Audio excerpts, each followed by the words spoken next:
The Lord be with you. I'm Deacon Keith Fournier, and our first reading is from the Book of Wisdom. That night had been known in advance to our ancestors, so that, well knowing him in whom they had put their trust, they would be sure of his promises.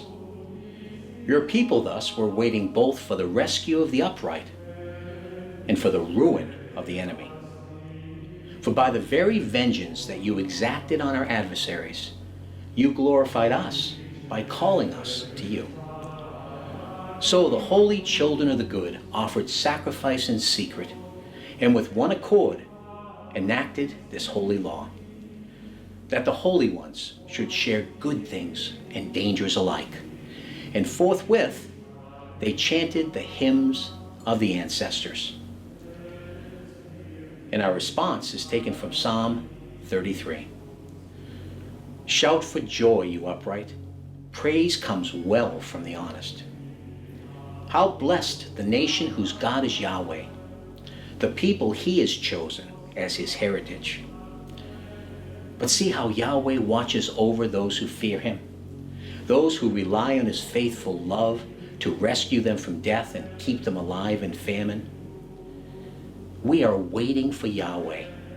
He is our help and our shield. For in him our heart rejoices.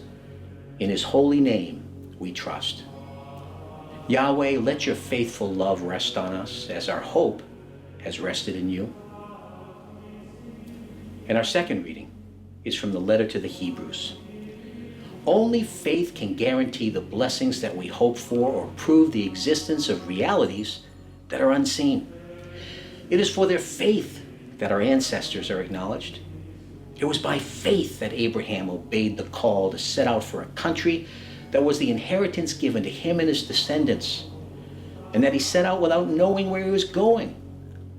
By faith he sojourned in the promised land as though it were not his, living in tents with Isaac and Jacob, who were heirs with him of the same promise. He looked forward to the well-founded city, designed and built by God.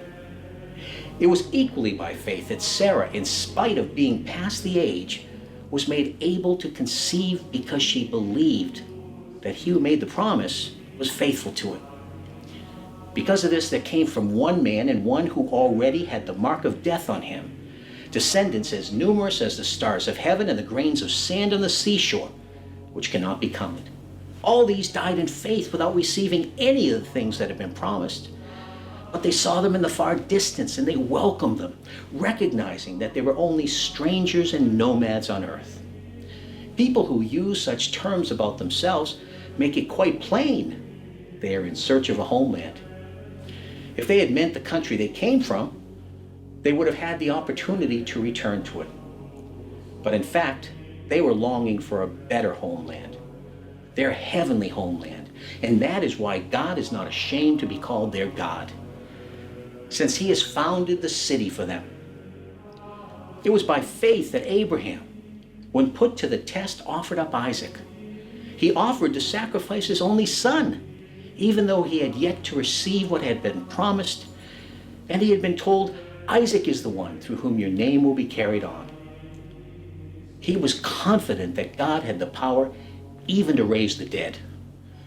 And so, figuratively speaking, he was given back Isaac from the dead. A reading from the Holy Gospel according to St. Luke. Jesus said, "There's no need to be afraid, little flock, for it has pleased your Father to give you the kingdom. Sell your possessions and give to those in need. Get yourselves purses that do not wear out, treasure that will not fail you in heaven, where no thief can reach it and no moth destroy it. For wherever your treasure is, that is where your heart will be too. See that you have your belts done up and your lamps lit. Be like people waiting for their master to return from the wedding feast, ready to open the door as soon as he comes and knocks. Blessed those servants whom the master finds awake when he comes. In truth, I tell you, he will do up his belt, sit them down at table, and wait on them. It may be in the second watch that he comes, or in the third, but blessed are those servants if he finds them ready. You may be quite sure of this, that if the householder had known at what time the burglar would come, he would not have let anyone break through the wall of his house. So you too must stand ready, because the Son of Man is coming at an hour you do not expect. Peter said, Lord, do you mean this parable for us or for everyone? And the Lord replied, Who then is the wise and trustworthy steward, whom the master will place over his household, to give them at the proper time their allowance of food? Blessed that servant, if his master's arrival finds him doing exactly that. I tell you truly, he'll put him in charge of everything he owns. But if the servant says to himself, My master's taking his time in coming, and he sets about beating the men servants and the servant girls, and eating and drinking and getting drunk, his master will come on a day he does not expect, and at an hour he does not know. The master will cut him off and send him to the same fate as the unfaithful. The servant who knows what his master wants, but has got nothing ready and done nothing in accord with his wishes, will be given a great many strokes of the lash. The one who did not know, but has acted in such a way that he deserves a beating, will be given fewer strokes.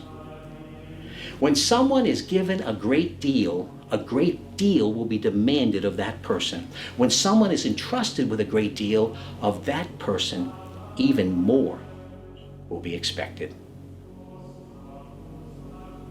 The Gospel of the Lord.